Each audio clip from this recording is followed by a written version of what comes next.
Weight loss பண்ண நம்ம முயற்சி பண்ணுறோன்னா நிச்சயமாக பிரேக்ஃபாஸ்ட்டை எடுத்துக்கணும். ஆனால் அந்த பிரேக்ஃபாஸ்ட் வந்து வெண்பூசணியோடைய ஜூஸ் காலையில் எம்டி ஸ்டொமக்கில் எடுத்துக்கிறோம். அதுக்கப்புறம் சிகப்பு அவலில் வந்து ஒரு உப்பா மாதிரி பண்ணிக்கிறோம். கூட ஒரு பாசிப்பயிறு சுண்டல் எடுத்துக்கிறோம். ஸோ இதனால் நமக்கு என்ன கிடைக்கும்னா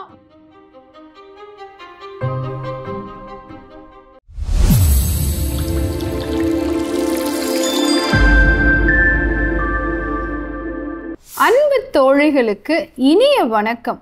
நம்மளோட யூடியூப் சேனலில் இன்றைக்கி நம்ம பார்க்கக்கூடிய ஒரு விஷயம், நிறைய பெண்கள் என்கிட்ட கேட்டுட்டு இருந்த ஒரு விஷயம், காலையில் மார்னிங் பிரேக்ஃபாஸ்ட்டாக வெயிட் லாஸ்க்கு என்னெல்லாம் டாக்டர் எடுத்துக்கலாம் அப்படிங்கிறத பற்றி தான். அந்த மாதிரி என்ன எடுத்துக்கிட்டால் வெயிட் சீக்கிரம் கம்மி ஆகுங்கிற ஒரு 5 ரெசிபீஸ் தான் நம்ம இன்றைக்கி பார்க்க போகிறோம். ஸோ காலையில் ஒரு சுரைக்காய் ஜூஸ் எடுத்துக்கோங்க ஃபஸ்ட்டு. அது கூட வந்து பார்த்திங்கன்னா நம்மளுடைய கருப்பு கவுனி அரிசி இருக்கு இல்லையா, அதில் வந்து ஒரு புட்டு மாதிரி செஞ்சுக்கோங்க. கூட வந்து ஒரு கொண்டக்கடலை சுண்டல் சாப்பிடுங்க. ஸோ தேவையான ப்ரோட்டீன், தேவையான நார்ச்சத்து, தேவையான ஃபைபர் கிடைக்குது. கூடவே தேவையான உயிர் சத்துக்களும் கிடைச்சிரும். ஸோ ஈஸியாக வெயிட் லாஸ் ஆகிறதுக்கு சான்சஸ் இருக்குது. ரெண்டாவது விஷயம் பார்த்தீங்க அப்படின்னு சொன்னால் வெண்பூசணியோடைய ஜூஸ் காலையில் எம்டி ஸ்டொமக்கில் எடுத்துக்கிறோம். அதுக்கப்புறம் சிகப்பு அவலில் வந்து ஒரு உப்பா மாதிரி பண்ணிக்கிறோம். கூட ஒரு பாசிப்பயிறு சுண்டல் எடுத்துக்கிறோம். ஸோ இதனால் நமக்கு என்ன கிடைக்கும்னா வெயிட் லாஸ்க்கு ஒரு ட்ரிங்க் குடித்த மாதிரி ஆச்சு. கூடவே தேவையான ப்ரோட்டீனும் கிடைச்சிரும், தேவையான நார்ச்சத்தும் கிடைச்சிரும். ஈஸியாக வெயிட் லாஸ் ஆகிறதுக்கு சான்சஸ் இருக்குது. மூணாவது விஷயம் பார்த்தீங்க அப்படின்னு சொன்னால் நம்ம எடுத்துக்கிறது ராகி சப்பாத்தி. நார்மலாக நம்ம கோதுமை மாவில் சப்பாத்தி செய்கிற மாதிரியே வெறும் ராகி மாவில் மட்டும் சப்பாத்தி செய்ய முடியுங்க. அந்த மாதிரி சப்பாத்தி செஞ்சுட்டு அது கூட வந்து நம்ம ஒரு முருங்கைக்கீரை பொரியல் வச்சு சாப்பிட்டுட்டு கூட வந்து ஒரு பீர்க்கங்காவோட சாலட் எடுத்துக்கிட்டோம் அப்படின்னு சொன்னால் ஈஸியாக நம்மளால் வெயிட் லாஸ் பண்ண முடியும். இதில் தேவையான கார்போஹைட்ரேட், தேவையான ப்ரோட்டீன், தேவையான நார்ச்சத்தும் இருக்குது. அடுத்த 4வது விஷயம் பார்த்தீங்க அப்படின்னு சொன்னால் ஒரு குதிரைவாலி பொங்கல்.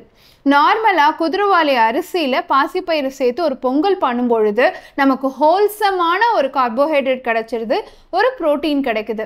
இதனால் கூட ஒரு வெள்ளை பூசணிக்காய் சாம்பார் வச்சுட்டு புடலங்காயோடைய ஒரு சாலட் சேர்த்துட்டோன்னு வச்சுக்கோங்களேன், தேவையான நார்ச்சத்தும் கிடைச்சிரும். அப்போ ஈஸியாக நமக்கு வெயிட் லாஸும் கிடைக்கும், ஃபில்லிங்கான ஒரு பிரேக்ஃபாஸ்ட்டும் கிடைக்கும். அடுத்து 5வது விஷயம் பார்த்தீங்க அப்படின்னு சொன்னால் காலையில் எம்டி ஸ்டொமக்கில் ஒரு டீடாக்ஸ் ட்ரிங்க் எடுத்துக்கலாம். ஒரு எலுமிச்சை, புதினா சேர்ந்த ஒரு பானம், இதை ப்ரிப்பேர் பண்ணி சாப்பிட்டுட்டு அதுக்கப்புறம் நீங்கள் ராகியும் பார்லியும் சேர்த்து ஒரு மாவை ஆட்டி வச்சு அதில் ஒரு இட்லியோ தோசையோ செஞ்சு ஒரு கூட ஒரு பருப்பு சாம்பார் வச்சு சாப்பிட்றீங்கன்னு வச்சுக்கோங்களேன்.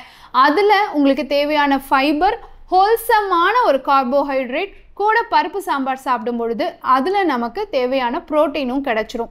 ஸோ இந்த மாதிரி நம்ம மார்னிங் பிரேக்ஃபாஸ்ட் எடுக்கிறோம் அப்படின்னு சொன்னால் கண்டிப்பாக முக்கியம், பிரேக்ஃபாஸ்ட்டை ஸ்கிப்பே பண்ணக்கூடாது. வெயிட் லாஸ் பண்ண நம்ம முயற்சி பண்ணுறோன்னா நிச்சயமாக பிரேக்ஃபாஸ்ட்டை எடுத்துக்கணும்.